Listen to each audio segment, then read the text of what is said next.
This past week saw one of the most closely watched legal battles over gender-affirming medical care reach a dramatic verdict that is reverberating across medical, legal, and policy circles. In Westchester County, New York, a civil jury awarded $2 million to a 22-year-old woman who underwent a double mastectomy as a teenager while identifying as transgender, but later detransitioned and then sued her providers, claiming they failed to follow accepted standards of care and secure proper informed consent.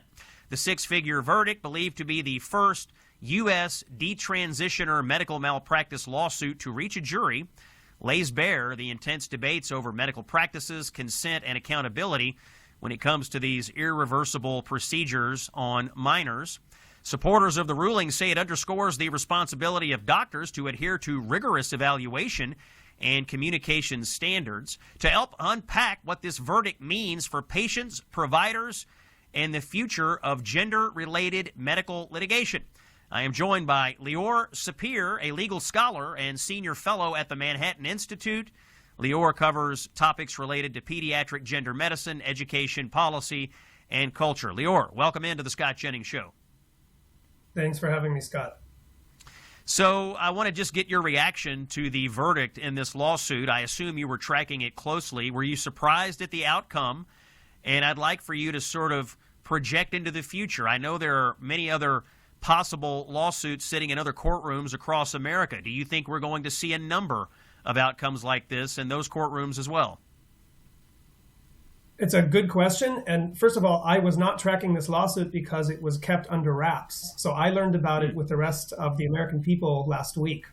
But to answer your question, I think the impact of this lawsuit is complicated. You know, on the one hand, the case did not directly raise the question of whether the defendants, including a psychologist and a plastic surgeon, departed from the current standard of care, which is dictated by an organization called the World Professional Association for Transgender Health.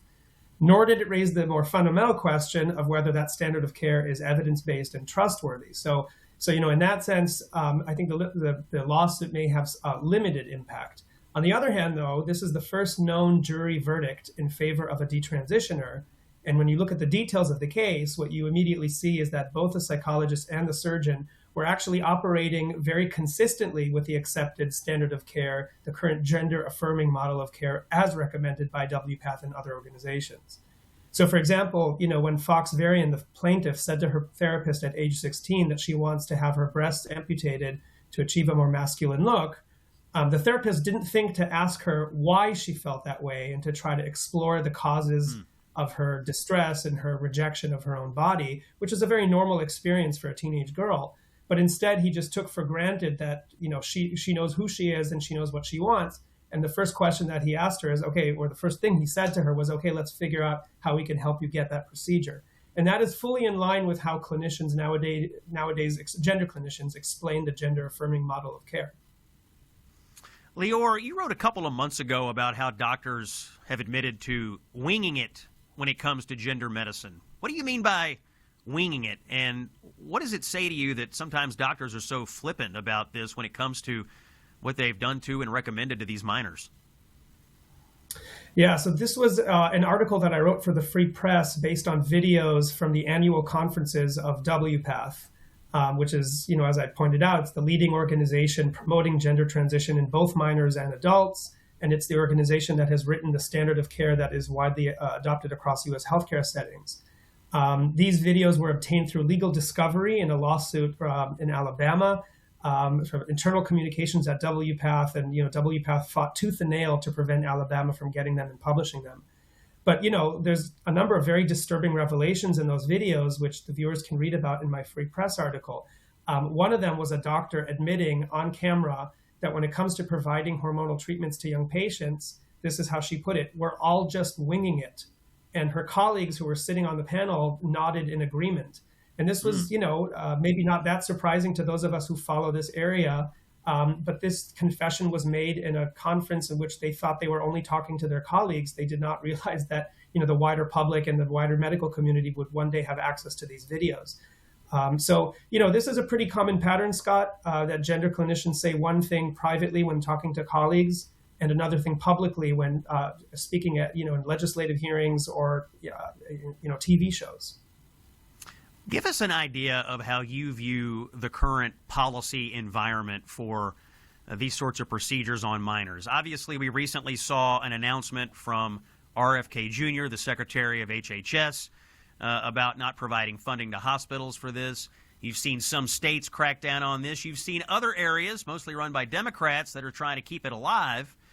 Give me you track it sort of macro nationally. Give me your overview of the policy environment. Do you believe we have sort of gone over the top of the hill here where this is ultimately going to be phased out, or do you think we're going to continue to see pockets of places in the United States where minors are in fact going to be mutilated, for lack of a better term? Yeah, the way I see it is that, we've definitely turned a corner. There have been a number of very important events in recent years, including the publication of the Cass Review in the United Kingdom, lawsuits, the Supreme Court weighing in and saying that imposing age minimums does not violate constitutional rights. So there have been a number of very landmark events in recent years that I think strengthen the conviction that these procedures are eventually going to be on their way out. But there's a long fight within the medical community ahead of us. And I think we're just starting to see the first manifestations of that. As you know, last week, the American Society of Plastic Surgeons, which is the largest medical group representing surgeons in the United States, came out with a statement, a very carefully crafted statement that cited extensive literature and referenced basic principles of bioethics. And they basically said what health authorities in a number of European countries, very progressive European countries, have said, which is there's no good evidence to support these procedures. By the way, it's not just surgeries that they were talking about. They were also talking about puberty blockers and cross-sex hormones. I think importantly, the ASPS also said that the principle of autonomy cannot justify these procedures because autonomy simply means that patients have the right to refuse treatments that are appropriately offered to them. They don't have a right to demand treatments that are inappropriate, meaning not based on good evidence. So I think you're starting to see more than a crack or two in the dam that has been holding back reform in this area. And I think that's a very positive thing. Something about the case in New York that has stuck with me. I interviewed a reporter last week who had been tracking the case and had looked at all the transcripts and evidence from the case. And one of the things that came out in the trial, Leor, is that the girl's mother had said she opposed the surgery initially, but had been told by the psychologist in the case that if she didn't ultimately consent, that her daughter would kill herself. And so she felt like she had no choice but to consent to something that she strongly opposed. I have thought about that all weekend long as I reflected on my interview with that journalist. It just made me wonder what kind of conversations like that are going on out there between doctors and parents who on the one hand are hearing things from their kids that they probably instinctively know they should resist, but then on the other hand, you've got a doctor telling you something as stark as if you make decision A, it will lead to a suicide. In your work and research, do you believe that these kinds of conversations where you effectively have doctors pressuring parents fairly common? It is common, unfortunately. And I would, refer viewers who are interested in understanding the science of this question to the Department of Health and Human Services report, Treatment for Pediatric Gender Dysphoria, that was published in its final peer-reviewed version in November. And full disclosure, I was one of the co-authors of that report. But the bottom line is, the suicide narrative that you just presented has become very common in this field. We have many, many examples of it. And it's not only not based on any evidence, it's actually dangerous, Scott, because suicide is a socially contagious behavior. And when medical authorities falsely tell young people, vulnerable young people with numerous mental health comorbidities, that the natural expectation or the natural outcome of them not receiving life-altering drugs and surgeries is that they're going to kill themselves, it can very easily become a self-fulfilling prophecy. What we know from the research is that suicide is slightly elevated among kids who have gender dysphoria relative to kids who do not. But the risk of suicide is still very, very low. In fact, the ACLU itself admitted it in the oral arguments before the Supreme Court. So suicide remains a very rare event, fortunately.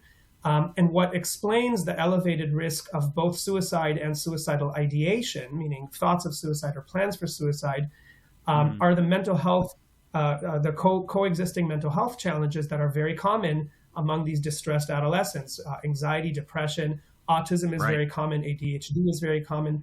And so the only study that actually tried to parse out whether the gender issues themselves are causing elevated risk or these other comorbid issues found that it was the comorbid issues that were responsible.